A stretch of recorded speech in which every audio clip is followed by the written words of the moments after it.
join in, gather around, folks. It's nice to see you. How about it? All right. So right out of the gate, we're going to go through Biden's remarks on the, if you've already seen them, I'm sorry. I'm going to show, at least a portion of them. And then, and then we will compare those to what Steve Bannon has been saying, or said coming out of the FBI today when he surrendered. Oh boy. So good. Just so can I, on so many fronts, and I feel like I'm going to sneeze. Nope. All right. Okay. We'll make it. We're okay. It's a live stream, kids. Anything could happen. Coughs, sneezes, they happen. They occur. It's not that weird. But let's jump in and watch it. Oh yes, very excited about this. On a personal note, just come on now. Come on, infrastructure bill, the BFD. Yeah. So he's being introduced in this. President of the United States, Joe Biden. Oh, good stuff. I almost wish there was like a Trump hype man there going, yeah, right. Just like yelling, like heckling during it. But just every 10 sentences, just annoying, never asked to leave. No, that was not cinema. She spoke earlier. Never bothered, nothing about it. And then like they just have to watch in horror as he signs the bill. Right? It's kind of like the trolls when they join us here. You know what I mean? I wish there was the trolls got to sit there like in a soundproof booth. That would be so fucking awesome. They should have brought a bunch of Republicans over and just put them in this and yelling like Zod in in that spinning triangle as he goes through space and they can't hear it. Thank you, thank you, thank you. Mm-hmm. Thank you. Thank you, Heather. Thank you, thank you, thank you.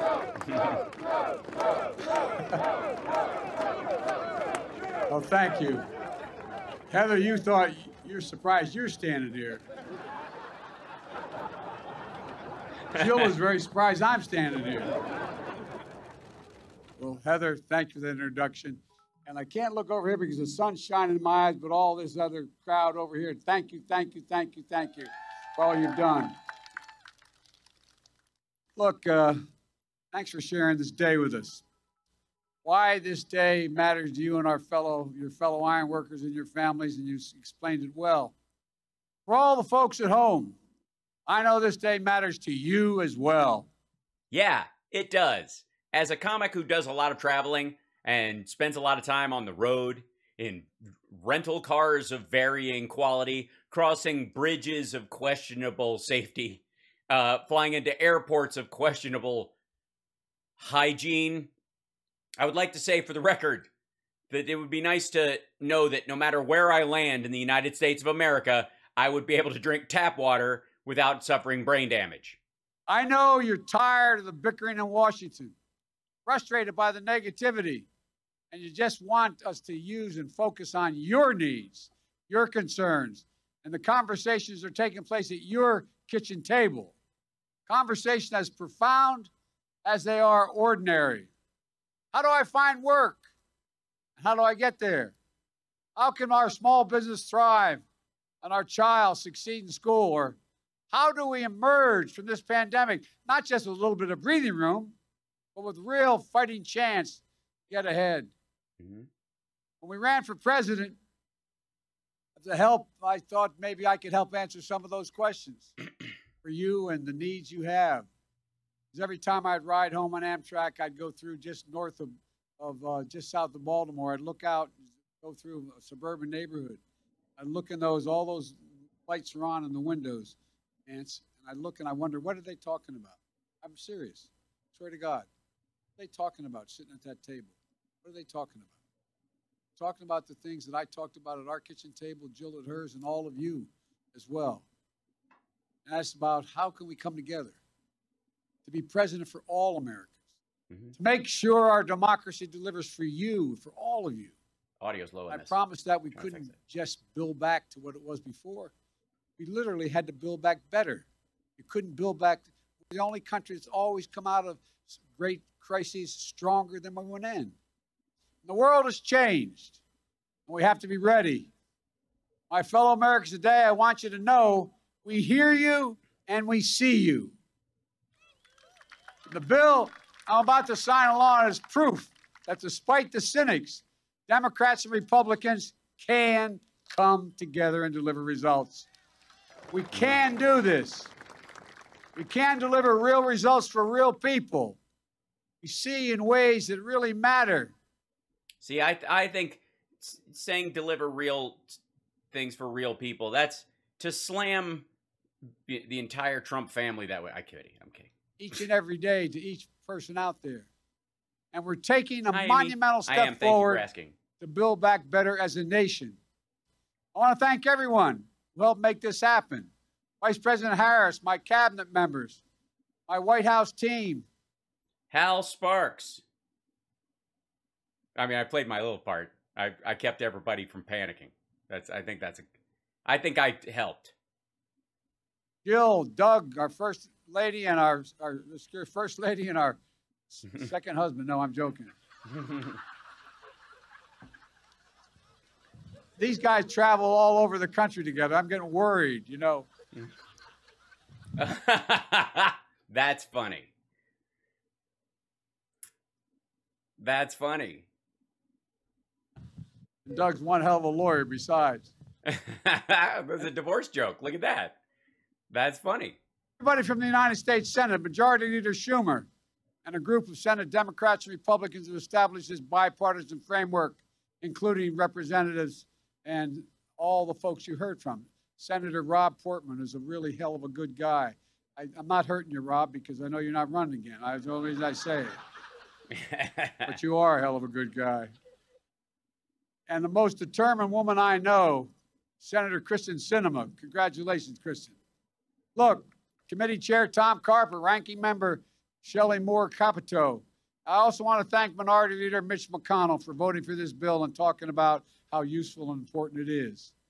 By the way, hype train. I think today we should have a lot of hype trains on Twitch just because it's infrastructure. Trains are infrastructure. I will always believe that. Thank you. Remember, price of a cup of coffee. That's all I'm asking. Once a month. It's not a big deal. House of Representatives, Speaker Pelosi, Steny Hoyer, Jim Clyburn, and Committee Chair Pete DeFazio. Democrats and Republicans, progressives and moderates, I'd like to pause and ask all the committee chairs and ranking members of the United States Senate and House that are here today, please stand. Will all of you stand? Come on. Old school politics, baby. Stand and be recognized. And you're not going to, by the way, none of you are going to yuck my yum about enjoying this bipartisan infrastructure bill. Sorry. All right. Thank you, thank you, thank you. To state the obvious, none of this would have happened without all of you. I really mean it. And also to the governors. Where are the governors? Governors, stand up. Come on, I want you to stand up. Red states, blue states, you all contacted me. You all said you were for this. You all stepped up. And more than 375 mayors, Democrats and Republicans. That's right. There's the rabble. That's the mayors. There they are. From every state and District of Columbia wrote me asking to get this done. Got it, kid. And nearly 50 of whom are here today, including Republican Mayor Fontana. Yes, I agree. I feel like we should all be eating ice cream now too. We did that on Victory Day, on the 20th as well. But yeah, this is definitely an ice cream social kind of a day. Who from Fontana, California, Mayor Warren, who spoke earlier, and county and state and tribal leaders as well, civil rights leaders, faith leaders. Law, this law was supported by business groups, the U.S. Chamber of Commerce, the National Association of Manufacturers, the Business Roundtable, representing 200 of the largest corporations in America, and other top business. I want to especially thank, and I'm sure you'll all, as we used to say in the Senate, I say in point of personal privilege, I want to thank organized labor who understands this about jobs. You all stood up. Jobs, jobs, jobs, jobs. Special thanks to the AFL-CIO, the United Auto Workers, the electrical workers, the IBW, the iron workers. It goes on, plumbers, pipe fitters, and the building trades, steel workers. Who would I leave out?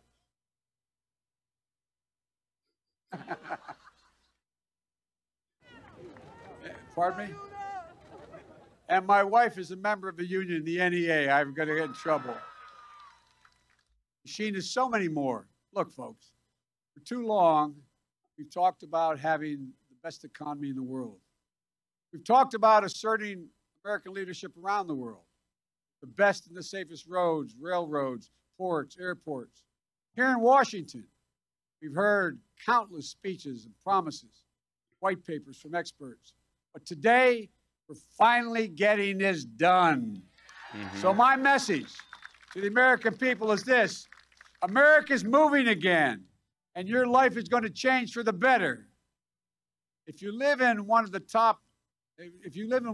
10 million homes, or you're a child who attends one of the 400,000 schools or child care centers that still has lead pipes in them, you face a clear and present danger to your child's health and your health now. You noticed? This law is going to start to replace 100% of the nation's lead pipes and service lines. So every American, every child can turn on the faucet and drink clean water. Tens of thousands of plumbers and pipe fitters are going to get work done in good-paying jobs. Folks, as we saw... By the way, AOC's little tweet about that, I don't know if you saw my fact check. I won. I'm just saying. Just saying. Remote working during the pandemic. Access to high-speed internet is essential. And access to water as essential as access to water and electricity. This law is going to make high-speed internet affordable and available everywhere in America, urban, suburban, rural, and create jobs laying down those broadband lines. No parent, excuse me, no parent should have to sit in a parking lot at a fast food restaurant again, just so their child can use the internet to do their homework. That's over. And folks, if I visited your town, I'm sure you'd be able to tell me and where you hold your breath as you cross a particular bridge, where the most dangerous intersection in your town is. This law makes us the most significant investment in roads and bridges in the past 70 years. It makes the most significant investment in passenger rail in the past 50 years and in public transit ever. So what that means is you're going to be safer, and you're going to get there faster, and we're going to have a whole hell of a lot less pollution. Next time when Biden speaks, I should be in sunglasses. All right, I'll get some aviators just for that. Bipartisan law will modernize our ports, our airports, our freight rail to make it easier for companies to get goods to market, reduce supply chain bottlenecks as we're experiencing now, and lower cost for you and your family. The law also builds on our resilience so that the next storm, superstorm, drought, wildfire, hurricane can be dealt with. Last year alone, the United States, as a consequence of these kind of extreme weather events, lost $99 billion in the United States alone in damage. After Hurricane Ida, I see the distinguished governor from Louisiana is over there. I saw him stand up. I went down to see him. We went through and saw all the damage there. They had 179-mile-an-hour winds at top speed in Louisiana. Then I headed on up to New York. Chuck, we're up in your area, in the Queens, in New Jersey. More people died there than in the hurricane. More people died with the flooding. Record wildfires raged, and I went to Idaho and California and saw it. More land is burned to the ground than the entire state of New Jersey out west. Folks, walk the neighborhoods and look the people in the eye. These circumstances, Thanks, JMC. Many of you have. And you'll see the despair and the heartache. So many of you understand. You're living through it. This law builds back our bridges, our water systems, our power lines, our levees, better and stronger. So few Americans be flooded out of their homes or lose power days and weeks as a consequence of the storms that hit. Folks, This bipartisan law, first time ever, creates a true national network of charging stations for electric vehicles, 500,000 of them, so you can charge your car here and drive all the way to California, not worrying about having to find places to charge, creating thousands of jobs. Right. Thousands. By the way, because currently the technology is that you have to wait a little longer, you can't fill up as fast as you can in a tank, there are more ancillary jobs that will be created because of these charging stations in terms of restaurants, scenic stops. They're going to be a way that places will attract vehicles.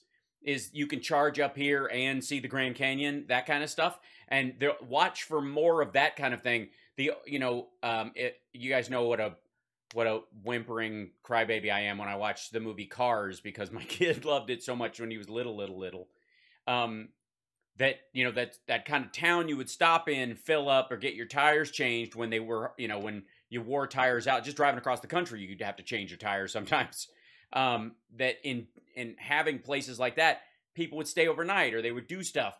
That expansion comes with charging up. Now, that technology is going to speed up over the next 10 years to where it will be like cartridges that you trade, but that infrastructure will still be there. So, yeah, the return of Route 66. Yeah, in some ways, because you'll know that you can charge up and you go, we'll charge up at that place where we can all, try the taffy or see the giant ball of string. Gotta go, but do you need me? Always, Amy, but thank you for the offer. I will find my way out there eventually. Also Pick it up in make person. it possible for Americans to get off the sidelines and into the game of manufacturing, solar panels, wind turbines, batteries to store energy and power for electric vehicles, including electric school buses, which will mean millions of children will no longer inhale the dangerous diesel fumes that come out of the buses. For real. It's a big deal. And it'll reward companies for paying good wages. Joe, it's cool. It's a big fucking deal. It's a big fucking deal. I'm just going to say it. And for buying Americans sourcing their products here in America right now.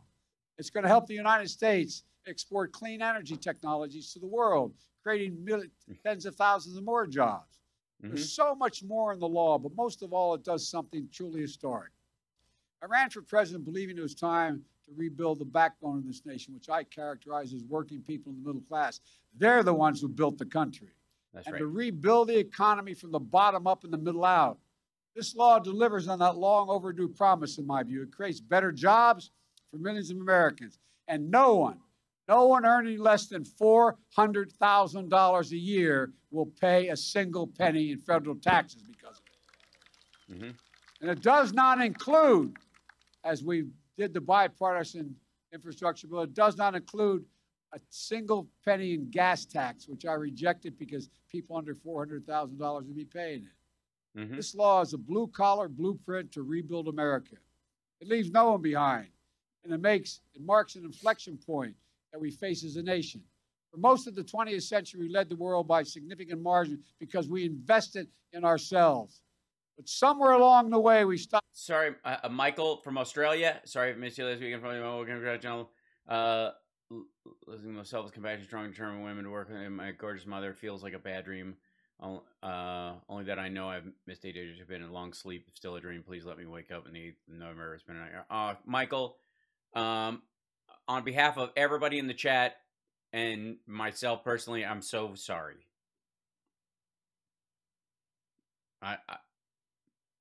You're a world away, but I know what you're feeling.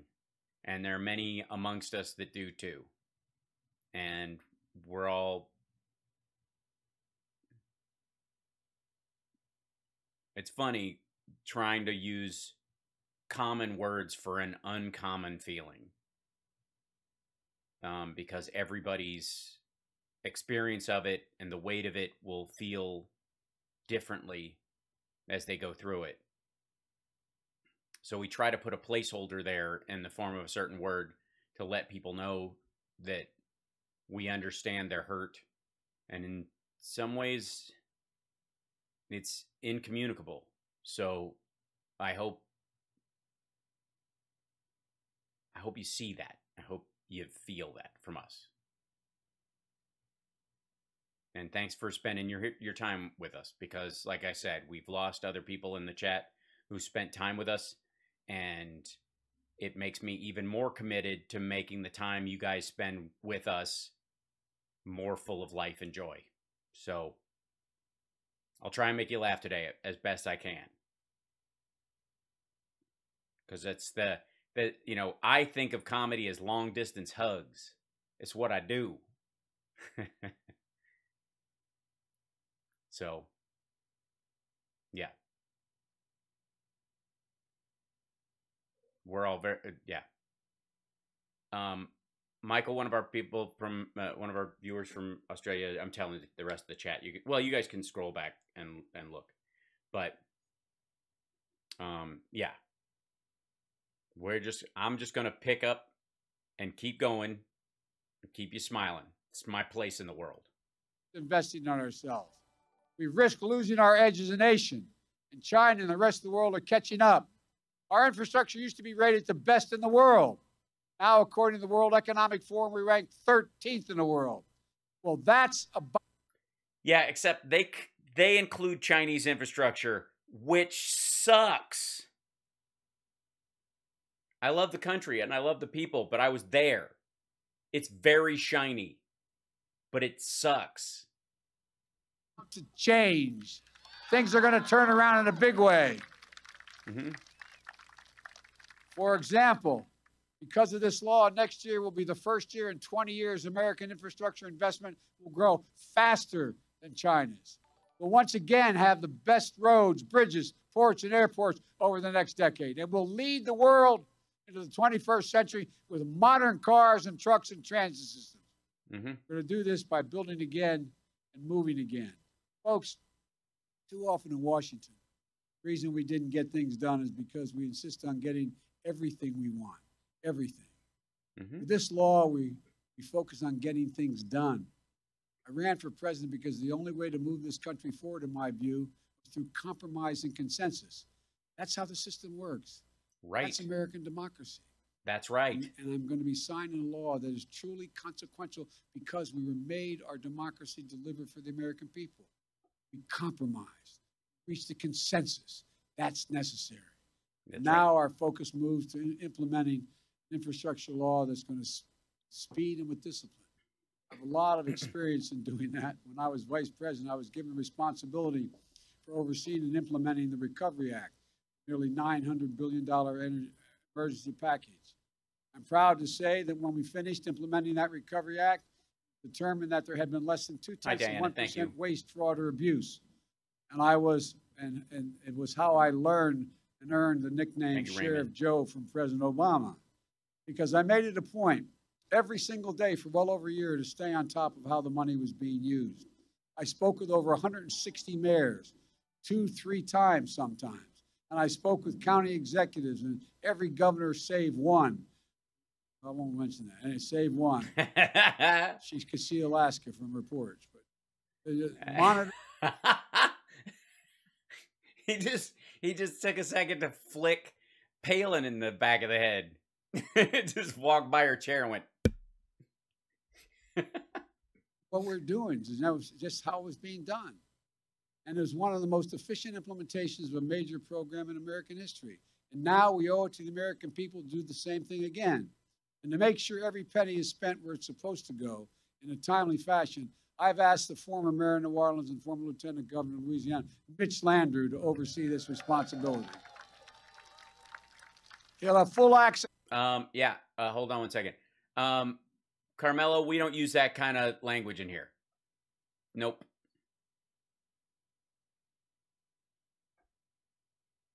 Every tool the federal government has to get it done.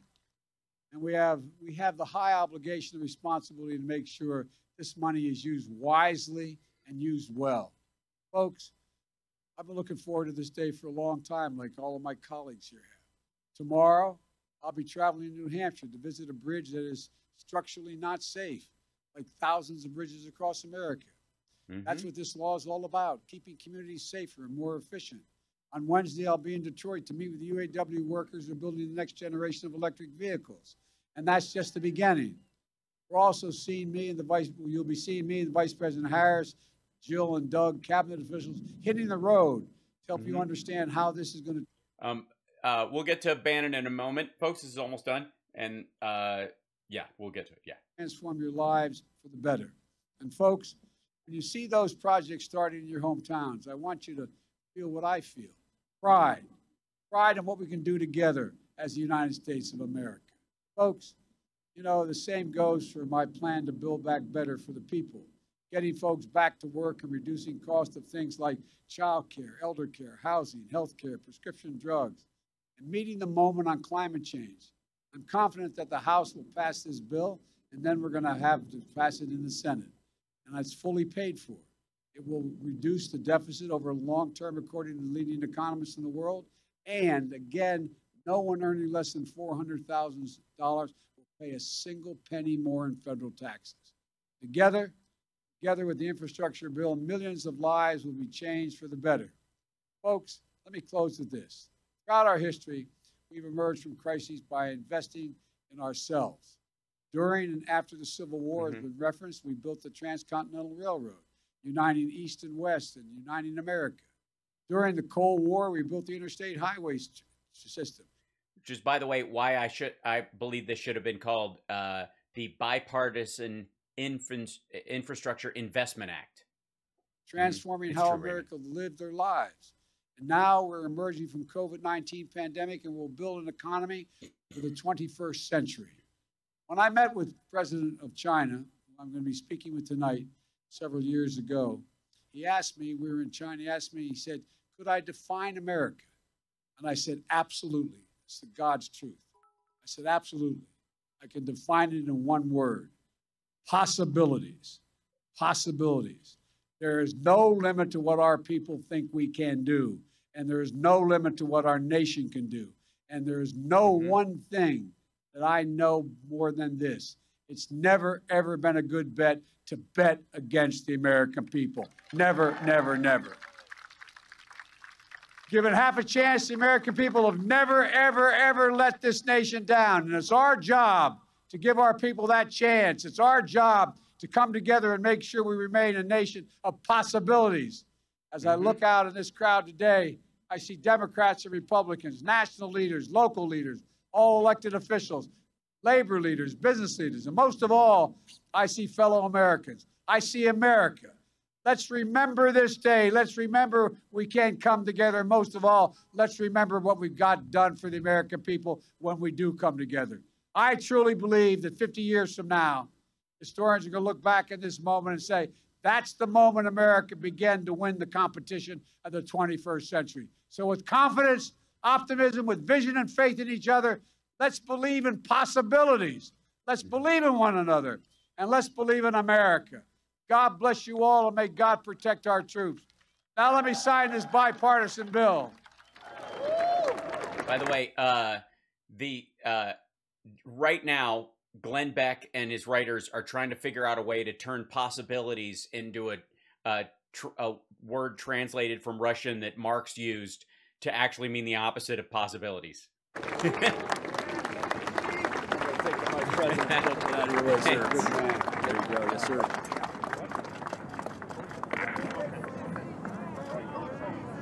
There they go.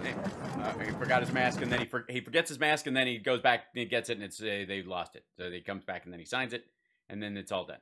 They go here, there. They hand him the pen. Everybody gets one. Oh yeah. All right. Nice, everybody.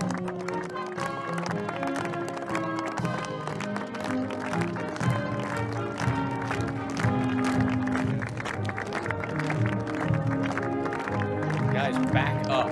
He's the president. Give him some space. They're all clamored in, and it's chilly there right now. Look at her. She's freezing. By the way, just friggin' awesome. Just awesome. Yeah, no, he wasn't chucking Sharpies over his shoulder.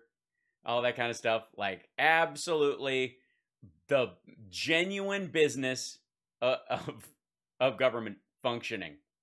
Yep. Yeah, no, it's great stuff.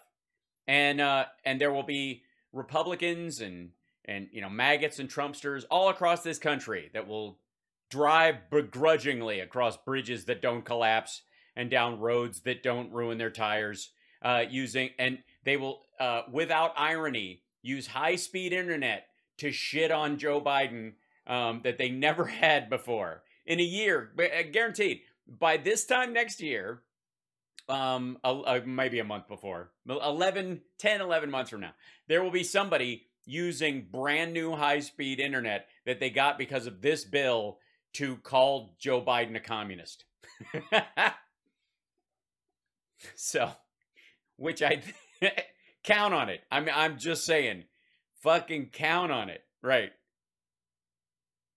Yeah, it's great. It's a great thing. Yeah, they'll complain about the roads. You know what the problem is?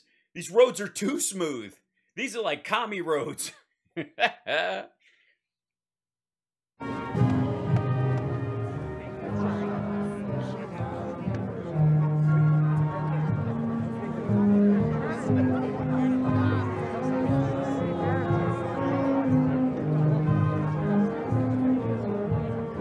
Yeah, everybody's up there. Like, this is an across-the-board win. Yeah, damn commie bridges. Look at it. They probably gave out some sort of endowment for the arts for the design. What happened to good old-fashioned crisscross arms? What's all this beautiful arcs and comforting design that's functional? I hear the surface of this bridge has got solar panels on it that can track your sperm count.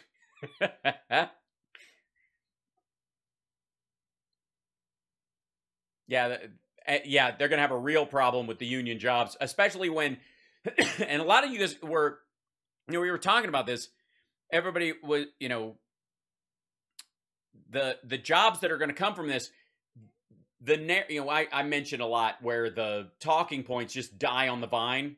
You know what I mean? Where they just, like, they have some talking point, whatever the new Republican talking point is, and it just eats shit in a matter of weeks because the 666 super chat time. Yay, we got 666 people in the YouTube chat, so please feel free to help us out with a $6.66 chat super chat, which is great.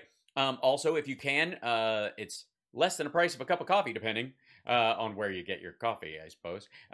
You can become a Twitch subscriber, twitch.tv/AlSparks, and of course, it's free to become a subscriber on YouTube. I'm just saying, so you can hit that button as well. And by the way, you can also like or dislike, and anything you write that isn't, an act of, bigotry or abject idiocy can stay in the chat. And it just lets the world know that this is an engaging show. So let me know in the comments below that you like the show and you passed it on or what have you. Yeah, and smash the like button and all that stuff. Right. And if you're on Facebook, stars are a great way to help the show. There you go. So this, it's amazing right now to me that we're all like, dear God, functioning government. Who could believe it was ever possible? But yeah, it is seriously,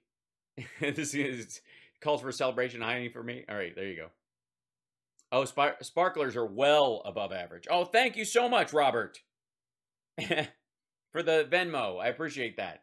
I got my watch fixed, so I had to get it replaced. I have a new Apple Watch, even though it's on the same payment plan that my other watch was on, because half of the screen on my other one stopped working, and I was like, I couldn't, you have to punch in a code when you put it on so that nobody else can steal your life, and I was like, I couldn't enter the 0 in my old code, like anything on the bottom. Oh, Regina, thank you so much. Buy that building. Yes, I will. We're saving up for 666 Fifth Avenue. So if you can give us $6.66, all we need are 1 billion people to do that, and we're set. Like, that's my goal. Get the show worldwide so that one super chat from each of the viewers, when we're good, we'll build a 666 Fifth Avenue on the moon. My dad loves your radio show. He needs. Oh, thank you so much. A daily dose of your anxiety-reducing take on current events. Since my brother directed me to your stream on January 6th, my pessimism and anxiety over politics no longer weighs me down. Best therapy ever. What a bargain. Thank you, Auntie Sarah. I appreciate that. That's what I try to do. And by the way, I wouldn't do it by bullshitting you. I wouldn't do it if I thought there was an acute threat you had to deal with in those situations. And when there have been those, we've addressed them. But the vast majority of these things is, I believe, is always maintain an emotional and philosophical balance about things. And since everybody's skewing the other direction, I'm going to tell you the truth, which is going to level out your emotions and make you it's going to make you more functional. Because here's the thing that I am inspired by every day in my chat room, the people that are here, is that if I can give you a sense of perspective, let you know that the sky is not falling, and that you play a valuable part in the solution, that someday, one of these days, one of you guys might have that, no pun intended, spark of genius, that moment where you go, oh, wait a minute, maybe we should try this. And this idea comes out of, the idea of whatever the solution is, be it an energy or a political or philosophical or, justice related thing. And it might occur to you, and it hadn't occurred to anybody else, because they're not you. You have an original thought that in you. And if you put the same stuff in that everybody puts in all the time, you're going to get the same solution. Everybody wants to punch the tiger right now in the face because they think that's how you're supposed to handle it. And I honestly believe that if I can give you some perspective, it might let off that pressure, and then your own creativity, your own originality, your uniqueness as a human being will come forward. And then on the grand scheme, it might be great. On an interpersonal level, it might be. You might just be the person who's got a ready smile when everybody else is panicking. And that in and of itself can be a medicinal balm on people's souls. So there you go. It's good to hear it. Thank you. Oh my gosh. Thank you, Daryl. Robert says, this makes me proud to be a citizen of the U.S. again. Absolutely.